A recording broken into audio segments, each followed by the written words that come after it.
Вижте тази прекрасна кола. Това е бъдещето.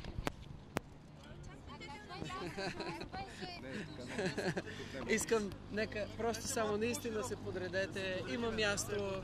Нека всички застанат така, че да ви е удобно. Спокойно. Само спокойно. Да, спокойно. Благодаря ви на всички. Знаете много добре, че за мен изключителен приоритет е енергийната ефективност. Енергийната ефективност не просто само като приоритет на президентската институция, но и на всички българи. Всички ние можем да мислим и да действаме от гледна точка на устойчивото развитие, следващото поколение и енергийната ефективност като основен механизъм, по който ние заявяваме своето отговорно отношение. Да бъдеш отговорен като поколение не означава да харчиш толкова, колкото искаш, а означава да харчиш толкова, колкото трябва, така че и следващото поколение да има достъп до енергия и да има своя шанс. Светът напредна много в последните години. Вие виждате тази прекрасна кола, която е семейна кола, тя е голяма, тя е комфортна и тя харчи 2 на 100, а в град харчи 0. Това е колата, която през 2009 година получи световната награда за иновации. Това е колата, която през 2010 година влезе в развойна дейност, а през 2012 вече се произвежда серийно. Това е колата, която и през 2012 година беше единодушно избрана за кола на годината. Не е случайно, защото независимо в коя от нейните модификации, това е колата на отговорното отношение на сегашното поколение към следващото поколение. Ние всички можем в следващите години да се замислим и дали ще си опаковаме фасадата чрез национална програма за саниране, дали ще караме енергийно ефективни коли. Истината е, че всеки един от нас може да даде от себе си, за да може света да харчи по-малко енергия, следователно следващото поколение да има по-голям шанс.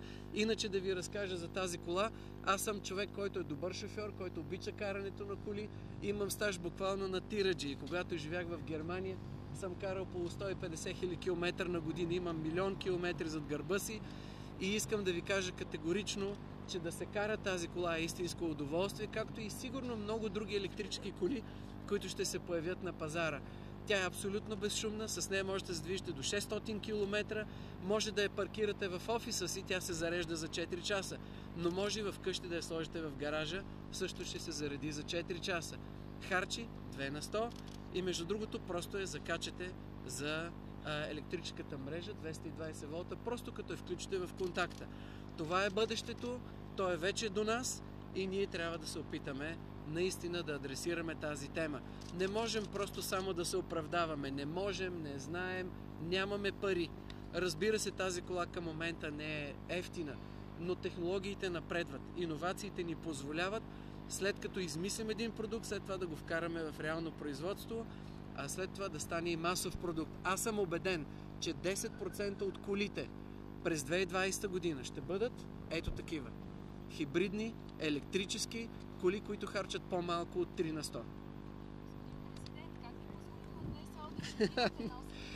Само да ви кажа, че съм си взел специално книжката. Ето я тук, защото се замислих по пътя.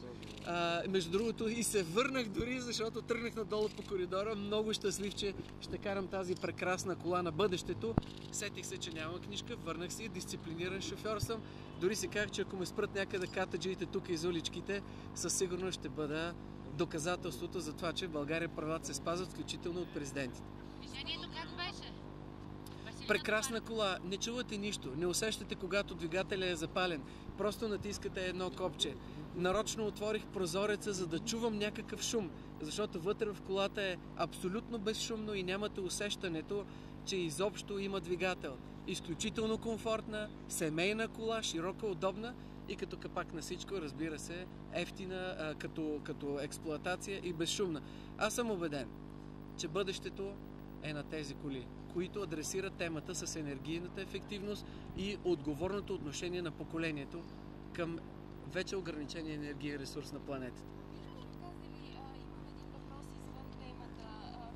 Ето вижте, че темата с енергийната ефективност се засилва. Вижте как нашият министър-председател все по-често и по-често адресира тази тема. Според мен категорично изпълнителната власт трябва да адресира тази тема и да създаде механизми за мотивация хората да купуват подобни екологични коли. Дали ще бъде паркирането в зоната, дали ще бъде възстановяване на част от данъка, дали ще бъде друга форма на подкрепа, да, категорично трябва да има подобни мерки. Категорично ще подкрепям усилията на правителството. Същото е и с санирането на панелките. Вие виждате, че там, за да се случи националната програма за саниране на панелките, държавата също трябва да подпре. Тя трябва да даде, тя трябва да помогне. Същото трябва да бъде и в сектора с другите технологии, които ни позволяват да бъдем енергийно отговорни към следващото поколение и към планетата като такава. Благодаря ви! Всичко добро ви желая! Знаете ли, много бързо се променят технологиите. Ако тази прекрасна кола в момента струва около 80 000 лева, със сигурност аз ще кажа, че след не повече от 4-5 години тази същата кола ще струва вероятно около 30-35 000 лева. Електроавтомобилите генерално, ви ги виждате, те вече идват. Имаме малки, средни, големи. Имаме и сравнително ефтини, имаме и малко по-скъпи. България е част от един огромен пазар, който, слава Богу, се радва на тотално разнообразие. Хората в България също ще могат да изберат. Моето послание към тях е, когато избират автомобил, да адресират и да мислят и за енергийната ефективност. Точно това си говорихме, че държавата би могла да създаде преференции за хората, които ще купуват подобни зелени автомобили, и това е нещо, за което и аз ще работя. Защо избрахте Шевролет? Ами вижте, просто това е автомобилът на 2012 година. Той получи световното признание просто преди 2 седмици. Аз следях много внимателно какво се случи в Зеления павилион в Женева на световното изложение. За мен тази тема е важна. Аз считам, че съзнателният избор на всеки един от нас трябва да включва и енергийната ефективност и отговорното отношение за следващото поколение. Когато видях, че световният елит се обедини около това да бъде колата на годината за 2012 година Chevrolet Volt, аз, разбира се, проявих огромен интерес към този автомобил, но трябва да знаете, че той ще се произвежда в целия свят в различни модификации. Не случайно посочих на табелата, виждате, че пише ГГ. ГГ идва от Грос Герао. В Грос Герао, окръг Грос Герао, съм живял аз 8 години в Германия. Градът Рюселсхайм, който е градът на заводите на Opel, всъщност е с идентификационен номер ГГ. Някак си отново съдбата се връща при мене.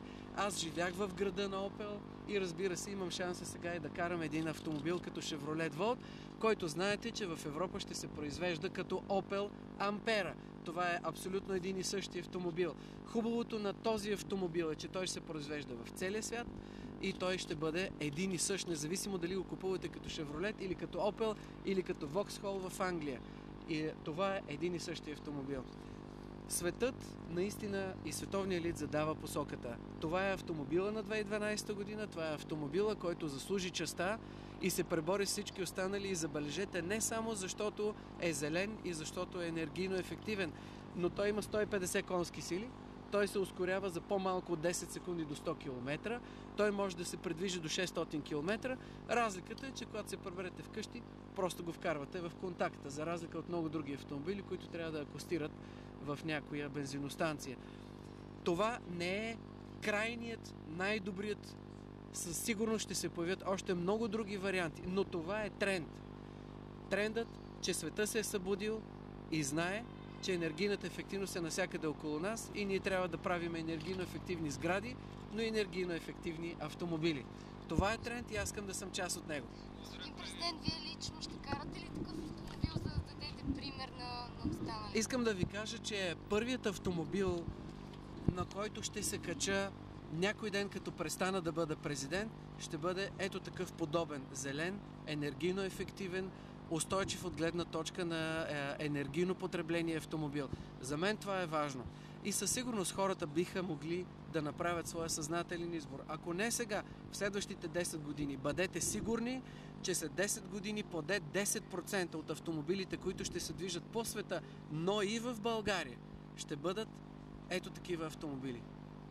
Зелени автомобили. Благодаря ви.